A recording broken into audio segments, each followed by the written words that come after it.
il a vécu 8 ans dans l'obscurité la plus complète. Elle n'avait que 6 ans et n'aurait pas dû être là. Quand ils se sont rencontrés dans ce jardin abandonné, quelque chose d'impossible a commencé à se produire. C'est une puissante histoire de miracle qui prouverait que les miracles de la Vierge Marie sont plus réels que vous ne pouvez l'imaginer. Partagez dans les commentaires d'où vous regardez cette histoire de miracle et quelle heure il est chez vous. Nous voulons voir jusqu'où les miracles de la Vierge Marie peuvent aller. Thomas, le fils du milliardaire, est né aveugle. Les médecins étaient clairs, rien ne pouvait être fait. Robert et Grace, ses parents, devaient l'accepter, mais Grace a refusé. Chaque matin, elle emmenait le jeune Thomas dans leur jardin. À 3 ans, Thomas a commencé à marcher, trébuchant et riant dans l'herbe de leur jardin de la Vierge Marie. Grace guidait doucement sa main vers les fleurs. Sans ça? C'est doux comme ton ours en peluche, disait-elle. Thomas parcourait lentement les pétales du bout des doigts. Au cœur de leur jardin de la Vierge Marie se dressait une statue blanche. Grace y passait des heures, taillant les roses, arrosant, prenant soin. Parfois, elle s'agenouillait, les mains jointes, les lèvres murmurant une prière silencieuse pour un miracle. Thomas s'asseyait près d'elle dans l'herbe, attendant. Un jour tu verras tout cela, mon amour, promettait Grace. Mais un jour, Grace ne s'est pas réveillée pour emmener Thomas au jardin. Et après quelques semaines, elle n'était simplement plus là. Robert, le cœur brisé, a fermé toute la maison, les rideaux, les portes, son propre cœur. Il a embauché des gens pour s'occuper de Thomas, des gens qui suivaient les instructions sans poser de questions. Le jardin de la Vierge Marie fut abandonné. Les roses sont devenues sauvages, l'herbe a poussé, et la statue a disparu sous la végétation. Thomas avait 4 ans quand sa mère est partie. À 7 ans, il se souvenait à peine de sa voix, pourtant chaque matin, il marchait jusqu'à la porte vitrée arrière verrouillée, posant sa main contre elle, sentant un appel de cet endroit spécial. La porte est restée verrouillée jusqu'à un mardi d'été où Margaret est arrivée pour son premier jour de travail, sa petite fille Lily, une jeune fille pauvre, cachée derrière elle. « Je suis désolé, monsieur Villa, l'école est fermée, » a expliqué Margaret. Robert, jetant à peine un coup d'œil à Lily, 6 ans, a simplement agité une main fatiguée.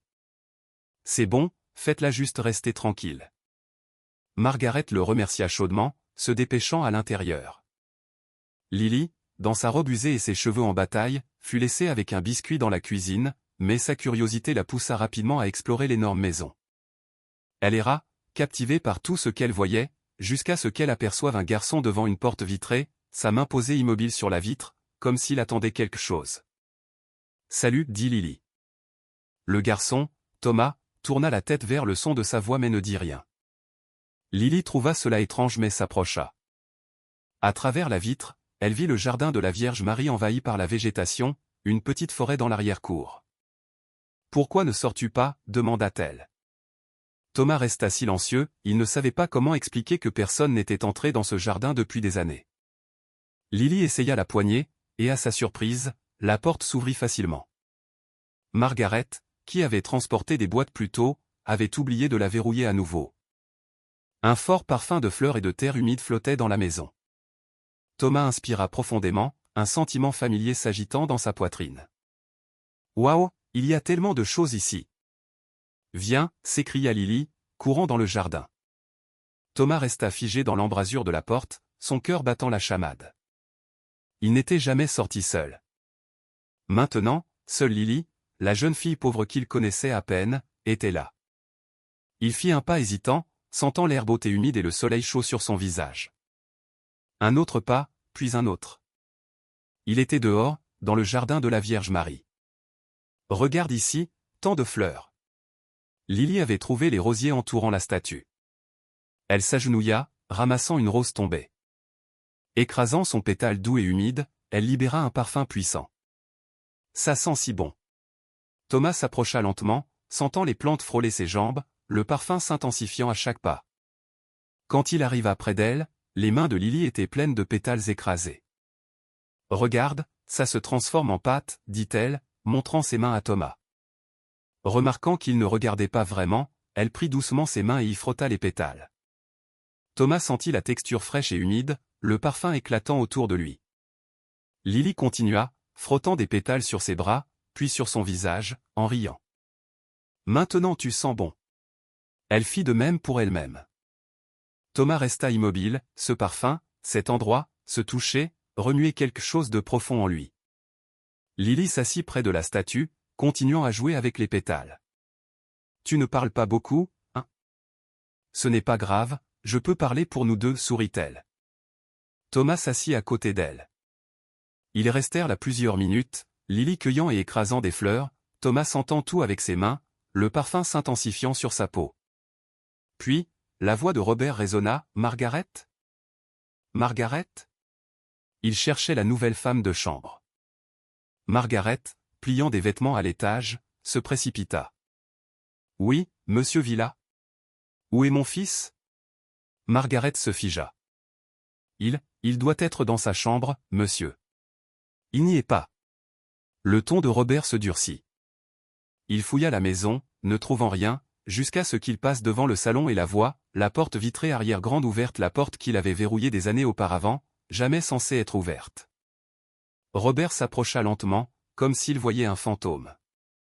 Il s'arrêta dans l'embrasure de la porte, regardant dehors. Ce qu'il vit fit bouillir son sang, Thomas, couvert de pétales de roses rouges et roses, les mains, les bras, les vêtements sales, et Lily, la jeune fille pauvre, à côté de lui, frottant encore des fleurs sur son fils dans le jardin de la Vierge Marie de Grèce, l'endroit où il avait juré de ne plus jamais entrer. Que se passe-t-il ici ? Sa voix était dangereusement basse. Thomas se figea. Lily laissa tomber les fleurs, les yeux écarquillés, et se leva rapidement. Robert entra dans le jardin à pas lourds et rapides. « Thomas, lève-toi. » Thomas se leva lentement, tremblant. Qui a ouvert cette porte ? Silence. Robert regarda Lily. C'était toi. Lily fit un pas en arrière. Margaret se précipita vers la porte, essoufflée. En les voyant dans le jardin, son visage devint blanc comme neige. « Monsieur Villa, votre fille a amené mon fils dans ce jardin, accusa Robert. « Je ne savais pas, je vous jure que non, s'écria Margaret. « Vous ne saviez pas ?» La voix de Robert tremblait de fureur. « J'ai bien précisé que votre fille devait rester tranquille. Et vous l'avez laissée entrer dans le seul endroit verrouillé de cette maison. Monsieur, s'il vous plaît, j'étais à l'étage, je n'ai pas remarqué. Je ne veux pas d'excuses. » Il regarda à nouveau Thomas, son visage couvert des roses mêmes que Grèce avait plantées, soignées, en priant pour un miracle qui n'était jamais venu. Quelque chose se brisa en Robert. « Faites vos affaires. Vous êtes renvoyé. » Margaret commença à pleurer. « Sœur, s'il vous plaît, j'ai besoin de ce travail. »« Ma fille, je m'en fiche. » Lily aussi commença à pleurer. Margaret attrapa la main de sa fille et la tira à l'intérieur. Thomas trébucha en rentrant à travers l'herbe mouillée. Lily regarda une dernière fois avant que Margaret ne l'entraîne. Robert ferma et verrouilla la porte, emportant la clé à son bureau, la jetant dans un tiroir et le claquant. Il appela la gouvernante, donnez-lui un bain, puis emmenez-le dans sa chambre. 1 heure plus tard, Thomas était allongé, propre, sur son lit, mais le parfum des roses persistait, fort, vivant dans sa mémoire. Il pensait à Lily, au jardin, au soleil sur son visage, à l'herbe mouillée. Cela faisait si longtemps qu'il n'avait pas ressenti de telles sensations vibrantes, et maintenant, c'était fini. Le lendemain, Robert engagea Hélène, une nouvelle femme de chambre sans enfant, qui ne posait jamais de questions et était toujours à l'heure. La maison retrouva sa routine silencieuse et vide. Quelques jours plus tard, Robert entra dans le jardin de la Vierge Marie pour la première fois depuis des années. Il marcha jusqu'au centre, à la statue, complètement recouverte de lianes. Il arracha les plantes, les jetant de côté, révélant la statue blanche de la Vierge Marie, les mains jointes en prière sereine.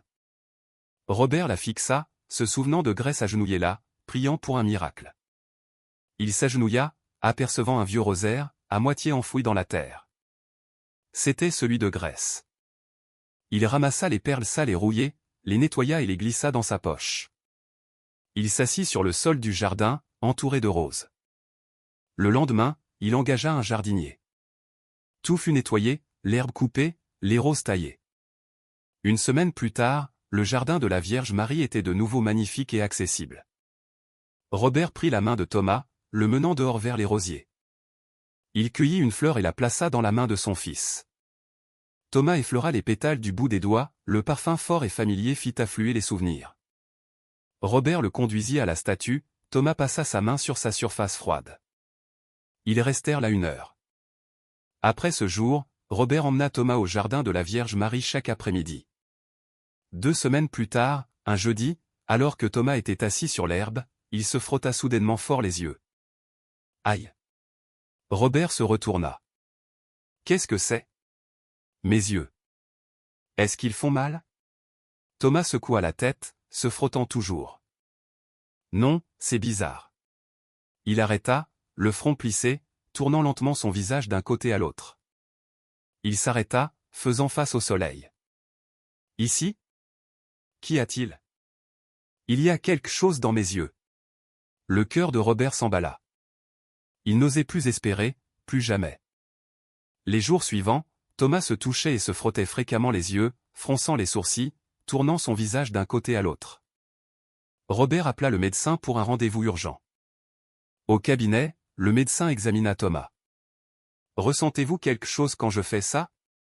Thomas tourna son visage. « Oui. »« Que ressentez-vous ?»« Quelque chose qui va et vient. » Le médecin répéta les tests, Thomas réagit à chaque fois.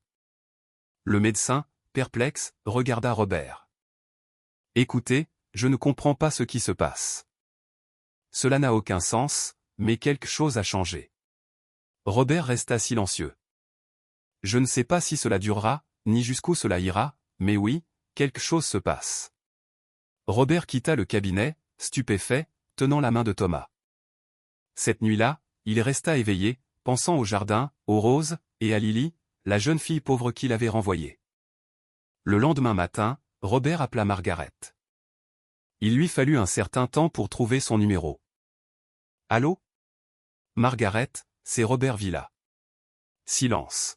« J'ai besoin de vous parler en personne. » Margaret hésita mais accepta. Ils se rencontrèrent dans un petit café du centre-ville. Margaret arriva seule, le visage fatigué, les yeux lasses. Robert, assis à une table à l'arrière, eut du mal à la regarder. « Je n'aurais pas dû faire ça. » Margaret ne dit rien. « Vous aviez besoin du travail. Votre fille n'a rien fait de mal. » J'étais en colère pour la mauvaise chose. Le jardin, murmura Margaret. Robert hocha la tête. Ma femme, c'était son endroit. Je ne supportais pas d'y être sans elle. Je sais, monsieur Villa, mais ma fille ne le savait pas. Je sais, soupira Robert. Après ce jour, Thomas a commencé à changer. Il est devenu différent. Et maintenant, il ressent des choses dans ses yeux, des choses qu'il n'avait jamais ressenties auparavant. Les yeux de Margaret s'écarquillèrent. Les médecins ne peuvent pas l'expliquer, mais quelque chose lui arrive, et je pense que cela a commencé dans le jardin avec votre fille. Ce fut une véritable guérison et transformation. Margaret essuya une larme. Je voulais m'excuser auprès de vous et auprès d'elle. Lily, n'est-ce pas? Oui. J'ai été injuste envers vous deux. Margaret resta silencieuse un instant, puis hocha lentement la tête. Merci de dire ça. Robert regarda ses mains. Je voulais demander si elle pouvait revenir rendre visite à Thomas.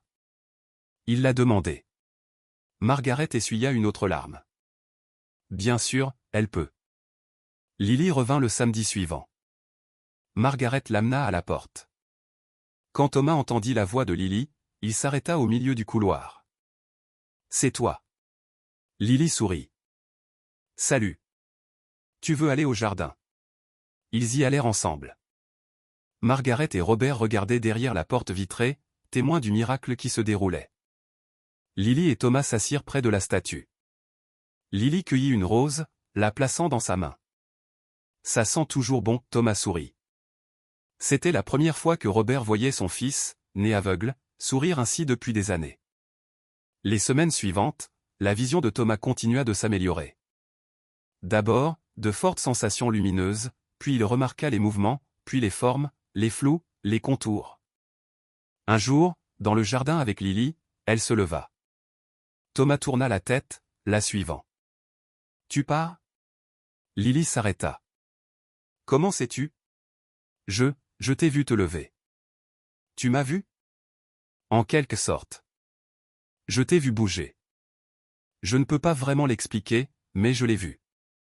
3 mois après le jour où Lily ouvrit cette porte, Thomas, le fils du milliardaire, vit le visage de son père pour la première fois. Ils étaient dans le jardin de la Vierge Marie. Robert était assis sur l'herbe. Thomas se tourna, le regardant droit dans les yeux. « Papa, qu'est-ce que c'est? » « Je te vois. » Les yeux de Robert se remplirent de larmes. « What do you see? » « Tu pleures. » Robert sourit. « Oui. » Thomas s'approcha. Il toucha le visage de son père comme il l'avait toujours fait, mais maintenant, il regardait, il voyait. Robert le serra fort dans ses bras. 6 mois plus tard, Thomas pouvait presque tout voir. Les couleurs étaient encore un peu étranges, un peu pâles, mais il pouvait voir. Il pouvait voir son père, la maison, le jardin, et il pouvait voir Lily. Elle venait tous les samedis. Parfois, il restait dans le jardin, parfois à l'intérieur, jouant à des jeux ou parlant. Thomas apprit que Lily avait des taches de rousseur sur le nez, que ses cheveux étaient châtain clair et toujours un peu en bataille, qu'elle souriait de travers quand elle était vraiment heureuse. Un jour, Lily apporta de la peinture. « Peignons les pierres du jardin. » Ils passèrent tout l'après-midi à peindre.